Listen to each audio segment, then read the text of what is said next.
Here is a little video of some tips on how to go from roommates to romantic partners again.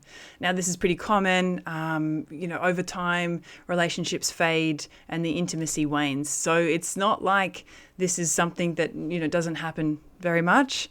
It happens a lot.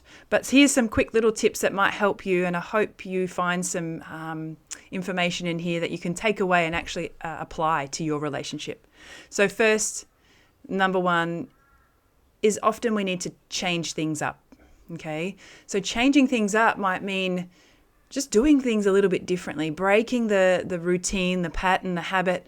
Maybe go to a different restaurant that you haven't been to before, or go for a walk on a different beach or a different park that you haven't been to before. These types of things actually can bring newness to the relationship. It's got healthy ways to create more connection without having to be too extreme. Okay, so this is your call out to go and find a new way to do something that you've always done together. Okay. Tip number two, I do have some notes here, that's why I'm looking down. Tip number two is focus on the micro connections.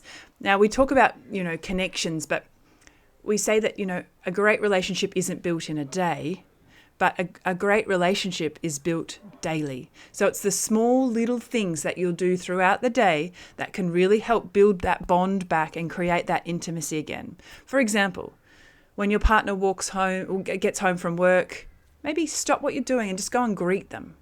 Maybe if they ask you a question, put down what you're doing, show them that you're interested in them, and give that connection, that micro connections all throughout the day. Even maybe, if you're a physical touch person, popping a hand on your shoulder, so then you know that you're connecting in that level as well. So those micro connections, we call them, is really, really important to get your relationship back from just roommates to intimacy again, because it's building that trust back together. Tip number 3 is skin-to-skin touch. Now, I was reading about this one a little bit, and there's some Harvard researchers, Schwartz and Olds, and they've studied love for decades, and they've identified something that they have called the rustiness phenomenon. And it's when we get out of the habit or making it a priority to have intimacy or sex in the relationship.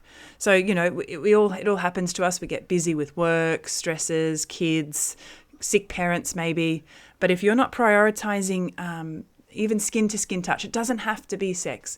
It's just that deep bond and connection that is released through that skin-to-skin touch from the oxytocin. And that really deepens a bond between two people. So lying in bed, touching, hugging, even just giving each other a massage, it really creates that bond back again for you guys.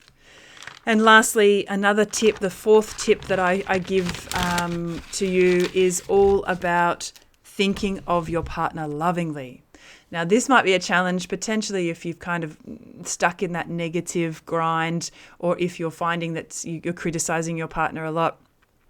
There's research have said from a bunch of neuroscientists who have studied the parts of the brain that ignite or light up when couples are in love.